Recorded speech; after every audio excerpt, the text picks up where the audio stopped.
Hello दोस्तों। तो अब हम लोग पढ़ेंगे एक छोटा सा टॉपिक बट बहुत ही मज़ेदार टॉपिक है, आइसोलोबल प्रिंसिपल या आइसोलोबल एनालॉजी भी बोलते हैं। देखिए छोटा सा है बट बहुत ही काम का है। जितना छोटा है देखने में उतना ही काम का भी है। ये कई जगह रिप्लेस कर देता है मेटल फ्रेगमेंट को और उसकी जगह जाकर दूसरा मेटल फ्रेगमेंट या कोई आपका मेन ग्रुप फ्रेगमेंट जगह ले लेता है। काम दोनों का बराबर है, बस एक्सचेंज कर सकते हैं। जैसे मान लीजिए आप कोई काम कर रहे हो और आपको पास मटेरियल की ज़रूरत है, मुझे ईंट, हिमालय घर बना रहे हो, आपको ईंट की ज़रूरत है बट ईंट नहीं है, वो काम पत्थर भी कर सकता है, तो उस ईंट की जगह उस पत्थर को लगा लेंगे। मगर कुछ चीज़ें हैं जो उस पत्थर और उस ईंट के बीच में कॉमन होने चाहिए। अगर वो पत्थर उस ईंट की तरफ फीचर शो करता है तो उस ईंट की जगह उस पत्थर को भी हम सेट कर सकते हैं। मतलब कि in case of unavailability of a certain group or atom or species, another atom group or species can be used as similar to that species which is required, but they must have certain condition। वो condition क्या है, ध्यान रखिएगा। they have same number, similar energy, similar shape of frontier molecular orbital, सब कुछ same but identical नहीं होना चाहिए। Same number of electron in valence shell, they must have a common number of electron, same shape, same energy, almost same energy या same number of fragment होगा तो उसको हम यूज कर सकते हैं आइसोलोबल की तरह। आइसो मतलब सिमिलर, लोब का मतलब क्या होता है, ग्रुप कह सकते हो या स्पीसीज कह सकते हो या तो ऑर्बिटल्स कह सकते हो, जिसका हम यूटिलाइजेशन करेंगे। सपोज करो ये हमारा बोर्ड है, हम इस बोर्ड अगर मान लीजिए नहीं मिलता तो इसकी जगह हम दीवार को भी यूज कर सकते थे, बट कंडीशन क्या होना चाहिए था, वो बोर्ड की तरह फीचर शो करता, बोर्ड की तरह ही प्रॉपर्टी शो करता, ऑलमोस्ट आइडेंटिकल होता बट बोर्ड ही नहीं होता, सिमिलर होता बट आइडेंटिकल नहीं होता। अब इसका इंपॉर्टेंस देखिए कहाँ पे है आइसोलोबल एनालॉजी का। हम जब मेटल क्लस्टर पढ़ते हैं ना, तो क्लस्टर में कुछ फ्रेगमेंट को रिप्लेस करके हम ऑर्गेनिक फ्रेगमेंट से रिप्लेस कर सकते हैं। अब वो ऑर्गेनिक फ्रेगमेंट उस मेटल फ्रेगमेंट का पार्ट ले सकता है, जगह ले सकता है, अगर हमारे पास मान लीजिए अवेलेबिलिटी नहीं है या हमको डोपिंग करना है। कोई क्लस्टर है उसको हमको डोप करना है, बट ध्यान है डोपिंग के समय उसका 18 electron rule must be followed. तो हम ऐसे स्पीसीज से करें जिसको रिप्लेस भी कर दें और उसके 18 इलेक्ट्रॉन पर कोई इफेक्ट भी नहीं आएगा, तो हम बोलेंगे हमने इसको आइसोलोबल स्पीसीज से डोप किया है। जिसको हटाया है उसकी जगह जिसको लाया है, दोनों के फीचर्स ऑलमोस्ट सेम थे बट दोनों ग्रुप आइडेंटिकल नहीं हैं, बट फीचर्स आर कॉमन। तो वही है आइसोलोबल प्रिंसिपल। अब यहाँ क्या यूज है, आइसोलोबल प्रिंसिपल में जनरली हम मेन ग्रुप के जो ऑर्गेनिक एलिमेंट्स हैं, ऑर्गेनिक कंपाउंड्स हैं, उनका इस्तेमाल करते हैं, उनका यूज करते हैं। ठीक है, तो मेन ग्रुप एलिमेंट जो होते हैं वो ऑक्टेट रूल फॉलो करते हैं, मतलब उनके वैलेंस शेल में 8 इलेक्ट्रॉन होगा तो स्टेबल होते हैं। और जो हमारे क्लस्टर हैं, ये कार्बोनिल क्लस्टर जो आप पढ़ रहे हो या कोई भी क्लस्टर, उनके वैलेंस शेल में 18 इलेक्ट्रॉन रूल फॉलो करते हैं। तो एक ऑक्टेट रूल और दूसरा 18 इलेक्ट्रॉन रूल। अब देखिए दोनों में क्या है, अगर दोनों आइसोलोबल हैं तो दोनों के ऑक्टेट पूरा होने में जितने इलेक्ट्रॉन की कमी होगी, इसका अगर बात करें मेन ग्रुप का तो मान लीजिए ऑक्टेट के लिए 8 इलेक्ट्रॉन में और इधर क्लस्टर के लिए 18 बराबर हैं, तो इधर दोनों आइसोलोबल, इधर 18 पूरा इधर 8 पूरा, दोनों स्टेबल। अगर इधर 17 इलेक्ट्रॉन है, एक की कमी है, तो इधर का ग्रुप भी ऐसा होगा जो ऑक्टेट से एक कम होगा, 7 इलेक्ट्रॉन का स्पीसीज। इधर अगर 16 इलेक्ट्रॉन स्पीसीज है तो इधर 6 इलेक्ट्रॉन स्पीसीज चाहिए। इस साइड अगर 15 इलेक्ट्रॉन स्पीसीज है, 15 मतलब 3 की कमी है ऑक्टेट पूरा करने के लिए, तो इधर आपका क्या होगा, 5 इलेक्ट्रॉन स्पीसीज होगा, जिसमें ऑक्टेट के लिए 3 की कमी, 3 इलेक्ट्रॉन की कमी है। तो जो आपका आइसोलोबल है, हम जो स्टडी करने वाले हैं, तो दोनों में same sort of electron is required to complete 18 electron to complete 8 electron. इधर 18 कंप्लीट करने के लिए जितने इलेक्ट्रॉन का शॉर्ट होगा, सिमिलरली इधर 8 इलेक्ट्रॉन को कंप्लीट करने के लिए उतने इलेक्ट्रॉन का शॉर्टेज होगा। दोनों में शॉर्टेज बराबर होगा। ठीक, तो देखिए आइसोलोबल प्रिंसिपल क्या बोलता है कि if numbers, symmetry properties, shape of frontier orbital, approx energy and number of electron them are similar not identical are called isolobal। मतलब कि नंबर सेम हो, सिमेट्री प्रॉपर्टी सेम हो, shape of frontier orbital same हो, energy approximately same हो, number of electron approximately same हो, similar हो, but वो दोनों स्पीसीज आपस में आइडेंटिकल नहीं होने चाहिए। एग्जाम्पल के लिए देखिए, ये दो चौक, दोनों का सब कुछ सेप है, सब शेप सेम है, फ्रंटियर ऑर्बिटल सेम होगा, इलेक्ट्रॉन सेम होगा, लेंथ हाइट विथ सब सेम है, बट ये दोनों आइडेंटिकल नहीं हैं। हम इस चौक की जगह इस चौक का इस्तेमाल कर सकते हैं। मान लीजिए कुछ चीज़ बना रहे हैं, वहाँ पे एक चौक की ज़रूरत है, तो इस चौक की जगह हम इसको भी यूज कर सकते हैं। तो दीज बोथ आर आइसोलोबल, ये दोनों आपस में क्या है, आइसोलोबल। इसके शेप पे जाके ये सेट हो सकता है, बट ध्यान रहे दोनों आइडेंटिकल नहीं होने चाहिए। दोनों आइडेंटिकल हो गए तब तो मतलब ही खत्म हो जाता है, दोनों डिफरेंट होना जरूरी है। तो हम बोलेंगे यही कि दो डिफरेंट स्पीसीज हैं, बट दोनों में प्रॉपर्टीज सेम है, इलेक्ट्रॉन सेम है, शेप सेम है, एनर्जी सेम है, तो both are isolobal. These species are called isolobal species.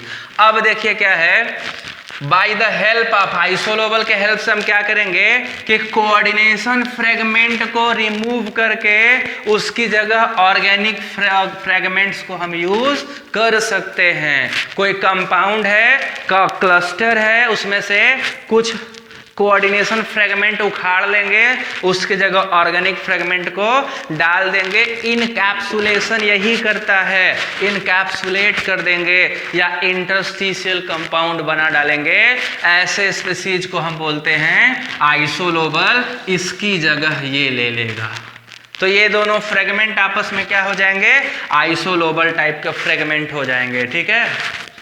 तीसरी बात क्या है कि कोऑर्डिनेशन फ्रेगमेंट जो फॉलो करता है वो 18 इलेक्ट्रॉन रूल, और जो आपका ऑर्गेनिक फ्रेगमेंट है वो फॉलो करेगा ऑक्टेट रूल या 8 इलेक्ट्रॉन रूल। ठीक है, क्योंकि इनके ऑक्टेट पूरा करना है, इनको 18, यहाँ पे d ऑर्बिटल होता है, यहाँ पे s और p ऑर्बिटल होता है। अब आइसोलोबल का देखिए साइन है दोनों का इस तरह से, both are isolobal, this can be replaced by this can be replaced by this, both have identical energy but both are not identical, both have similar shape but both are not identical, both have similar frontier molecular orbital but both are not identical, both have similar number of electron in valence shell but both are non identical, these are called isolobal। ठीक है। अब isolobal fragment find out करने के लिए हमें दो step का इस्तेमाल करना है। दोनों स्टेप ध्यान से देखिएगा। जो सबसे पहला स्टेप है balancing the number of coordination, balancing the coordination number. Coordination number इधर 6 होगा तो इधर 4 होगा, complete octet. It has coordination number 4 for completing 18 electron, then it has CH4। इसके पास Ml5 करोगे तो इसके पास एक इलेक्ट्रॉन की कमी होगी, इसके पास अगर एक कमी करोगे तो और कम होता जाएगा। इसके पास एक और लिगेंड हटाए तो यहाँ भी एक और हाइड्राइड सब्स्टिट्यूट कर दिए, यहाँ पे हटाए तो यहाँ भी सब्स्टिट्यूट कर दिए, तो कोऑर्डिनेशन नंबर उसके अकॉर्डिंगली ही यूज होगा, जैसे ये वैसे ये। इसको ऑक्टेट पूरा करने के लिए आपका ऑक्टाहेड्रल होता है, यहाँ पे आपका टेट्राहेड्रल होता है। ये एक एक रिमूव करते चले जाओ, यहाँ पे एक एक ऑर्बिटल भी, इधर भी एक लिगेंड है रिमूव हो रहा है, इधर भी एक लिगेंड रिमूव हो रहा है, तो दोनों कोऑर्डिनेशन को फॉलो करेंगे। तो both must have same coordination number. पहला है कि बैलेंस करेंगे कोऑर्डिनेशन नंबर को, 18 इलेक्ट्रॉन के लिए ऑक्टाहेड्रल और 8 इलेक्ट्रॉन के लिए टेट्राहेड्रल। एक लिगेंड यहाँ से हटेगा तो एक लिगेंड यहाँ से भी हटेगा, एक लिगेंड यहाँ से हटेगा तो एक यहाँ से भी, सिमिलरली हटाते चले जाओ, यहाँ भी हटता चला जाएगा। तो first step to find out the या balancing the coordination number of ligands, ठीक है, सॉरी मेटल। दूसरा स्टेप है बैलेंसिंग ऑफ इलेक्ट्रॉन। तो बैलेंसिंग दोनों का इलेक्ट्रॉन भी क्या होना चाहिए, बैलेंस। ऑर्बिटल सेम हो गए, अब क्या सेम होना चाहिए, balancing of electron, electron same होना चाहिए। अगर इलेक्ट्रॉन सेम नहीं है तो फिर वो आइसोलोबल नहीं होगा। अब देखो कोऑर्डिनेशन फ्रेगमेंट में अभी बता रहा था 18 इलेक्ट्रॉन रूल फॉलो करता है, ये ऑक्टेट रूल या 8 इलेक्ट्रॉन रूल फॉलो करता है। अगर यहाँ पे 18 कंप्लीट है तो फिर यहाँ पे 8 कंप्लीट होगा। यहाँ पे एक शॉर्टेज ऑफ 18 से एक का शॉर्टेज है तो यहाँ पे 8 में से एक का शॉर्टेज है। यहाँ 16 है, 2 इलेक्ट्रॉन शॉर्टेज फॉर 18, तो यहाँ पे 6 है, 2 इलेक्ट्रॉन शॉर्टेज फॉर 8 इलेक्ट्रॉन। यहाँ 15 है, 3 इलेक्ट्रॉन का शॉर्टेज है, यहाँ 5 है, 3 इलेक्ट्रॉन का शॉर्टेज है 8 होने के लिए। यहाँ पे 14 है, 4 इलेक्ट्रॉन का शॉर्टेज है, ये 4 है, यहाँ भी 4 इलेक्ट्रॉन का शॉर्टेज है 8 ऑक्टेट के लिए। तो ये है आपका आइसोलोबल। इलेक्ट्रॉन और कोऑर्डिनेशन नंबर क्या होना चाहिए, सेम होंगे, तभी आपका उसे हम क्या बोलेंगे, आइसोलोबल एनालॉगी। ठीक है, आइए कुछ एग्जांपल करते हैं कि कौन कौन से स्पीसीज आपके आइसोलोबल हैं। आइसोलोबल स्पीसीज,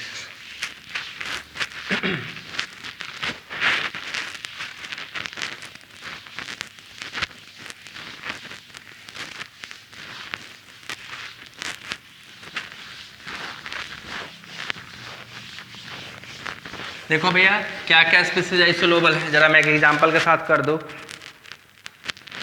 देखो ये है MnCO5, ठीक।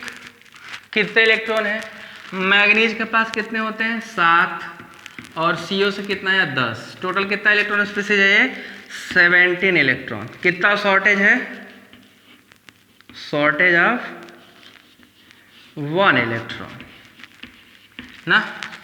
तो आप क्लोरीन ले सकते हो, इट हैज ऑल्सो कितने इलेक्ट्रॉन वैलेंस शेल में 7 इलेक्ट्रॉन, तो इसका भी क्या हो गया 1 इलेक्ट्रॉन शॉर्ट है ना। सिमिलरली हम इसकी जगह क्या ले सकते हैं, मेथाइल, यहाँ पे कितना है 4 इसके और 3 इसके 7 इलेक्ट्रॉन। यहाँ पे कितना शॉर्टेज है 1 इलेक्ट्रॉन का, 1 इलेक्ट्रॉन शॉर्ट है ना। तो तीनों आपस में क्या है, आइसोलोबल है।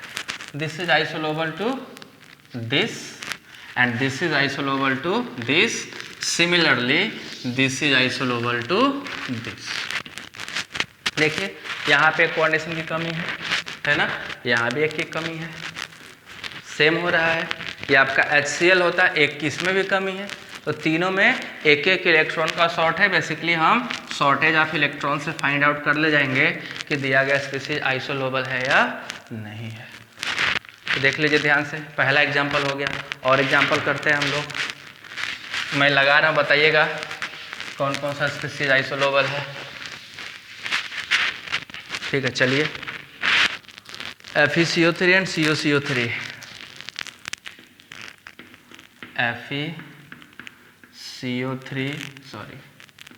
CO3 माइनस एंड COCO3, क्या ये आपस में आइसोलोबल हैं?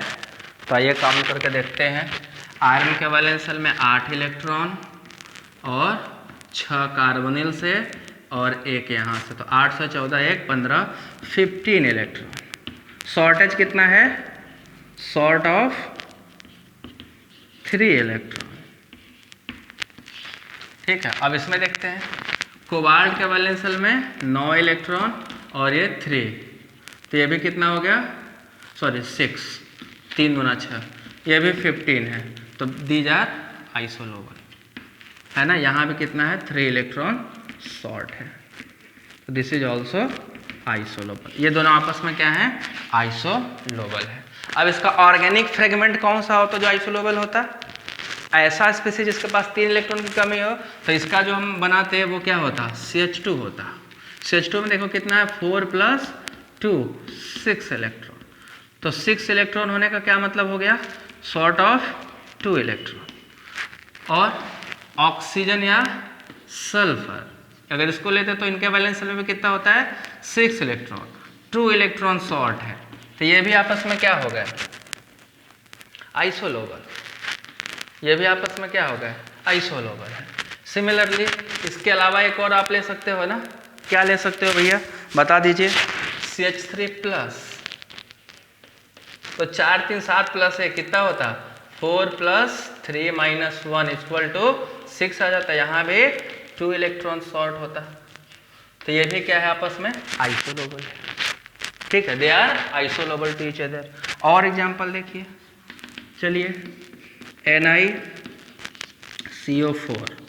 सॉरी NiCO4 ना करो NiCO3 कर लो, ठीक है, इसका कौन सा ऑर्गेनिक फ्रेगमेंट होगा जिसका आइसोलोबल होगा, तो देखो कौन सा होगा, निकिल के पास कोऑर्डिनेशन 3 4 होना चाहिए था, कितना है 10 प्लस यहाँ पे कितना है 3 3 6 16 इलेक्ट्रॉन, तो 16 इलेक्ट्रॉन 2 इलेक्ट्रॉन के शॉर्टेज, तो यहाँ पे क्या होगा CH2 या तो CH3 प्लस, ठीक है, both these are 6 electron species, तो they have also 2 electron short, तो इनके पास भी क्या है 2 इलेक्ट्रॉन का शॉर्टेज है, तो they are also isolobal, these species are isolobal, ठीक है। सिमिलरली देखते हैं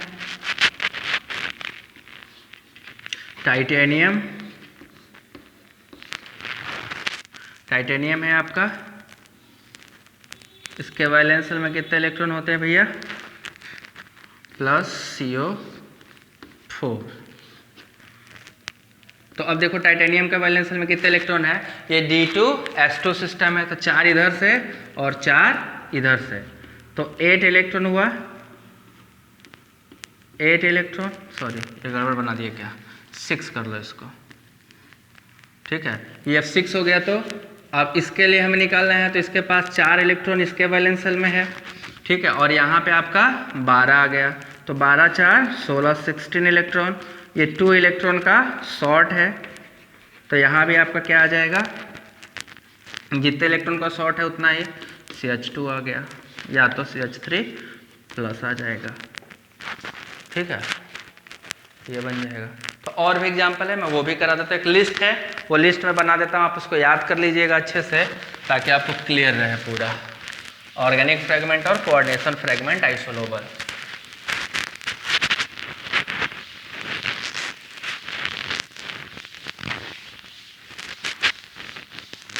मैं पूरा लिस्ट बनाकर तैयार कर दे रहा हूँ आपके लिए क्या क्या है, देखो CH4, ठीक है, ये CH4 है, या इसको हम कर सकते हैं CH3 माइनस, ऐसे ही यहाँ पे CH3 कर लें या तो CH2 माइनस, ठीक, और सिमिलरली दिस इज CH2 और CH3 प्लस, या कर सकते हो CH माइनस, सिमिलरली CH, या कर सकते हो CH2 प्लस, और एक है आपका कार्बन, दिस इज कार्बन, या इसको एक और कर सकते हो C माइनस, ठीक है। इन सब के बारे में चलिए हम लोग डिस्कशन करते हैं कि क्या क्या चीज़ें हैं और क्या क्या नहीं हैं। एक इसके बारे में और हो सकता है CH प्लस, ये टेबल आपको बनाना है, ये देखिए इसमें सबका ऑक्टेट पूरा है, तो यहाँ वो कॉम्प्लेक्स होंगे, ऑर्गेनिक फ्रेमवर्क होंगे जिनका 18 इलेक्ट्रॉन का फॉलो कर रहा होगा, जिनका 18 इलेक्ट्रॉन फॉलो करेगा, तो निकिल आयरन और NiCO4 FeCO5 CrCO6, they all are fulfil, इनके पास देखिए 18 इलेक्ट्रॉन, इनके पास 8 इलेक्ट्रॉन, यहाँ भी 18, यहाँ भी 18, इनके पास कितने इलेक्ट्रॉन है 7 इलेक्ट्रॉन, तो 7 इलेक्ट्रॉन वाला स्पीसीज सारे ढूंढिए, जितने भी कोऑर्डिनेशन फ्रेमवर्क होंगे सब 7 इलेक्ट्रॉन फॉलो करेंगे, तो 7 इलेक्ट्रॉन मैग्नीज का MnCO, देखो MnCO5 CO4 they have, count करो, 7 10 17, इसमें कितना 9 और 8, 9 और 8 कितना हो गया 10 17, 17 इलेक्ट्रॉन इनके में भी है। इसके अलावा FeCO-CP,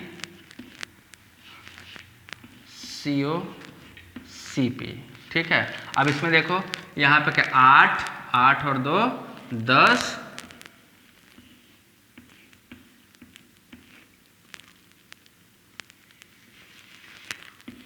CO का ट्वाइस Cp, तो यहाँ पे कितना हो गया 17 इलेक्ट्रॉन, 5 8 5 13 4 17, ये भी 17 इलेक्ट्रॉन, ये भी 17 इलेक्ट्रॉन। तो आपको बस इसको फिल करते जाना है, इलेक्ट्रॉन काउंट कर करके फिल करते जाना है कितना कितना है, ठीक है। आगे वाले में बताइए क्या क्या होगा। जहाँ पे आपका ये कितने इलेक्ट्रॉन स्पीसीज हो गया भाई, this is a 6 electron species and this is 5 electron species and this is 4 electron species.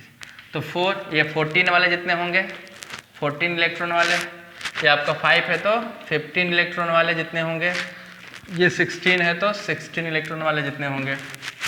तो इन्हीं सबको आपको इसमें फिल करना है, मैं फिल कर दे रहा हूँ, देख लीजिए क्या क्या है, ठीक है। FeCO4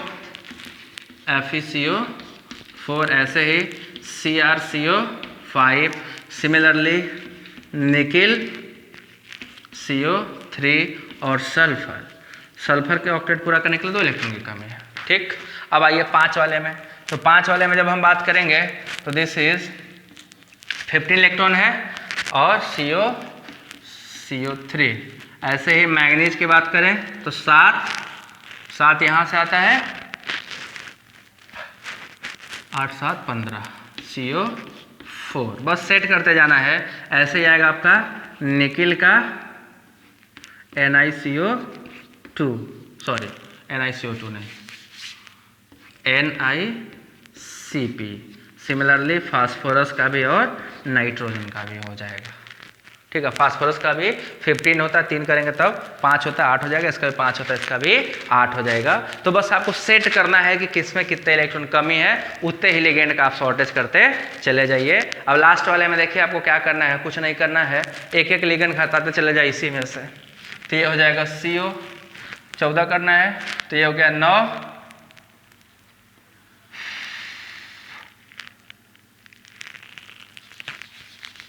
ये हो जाएगा Ni निकिल CO का ट्वाइस, ठीक है। सिमिलरली हो जाएगा आपका FeCO3, सिमिलरली हो जाएगा आपका 14 सिलिकॉन, ठीक है। ये आ जाएगा 14 इलेक्ट्रॉन स्पीसीज।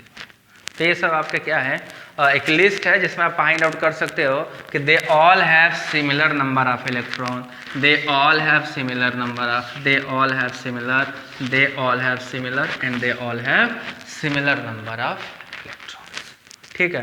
तो this is the isolobal analogy. अब हम लोग पढ़ेंगे जेंटल आयंस, ठीक है। चलिए उसको करते हैं, जेंटल आयन।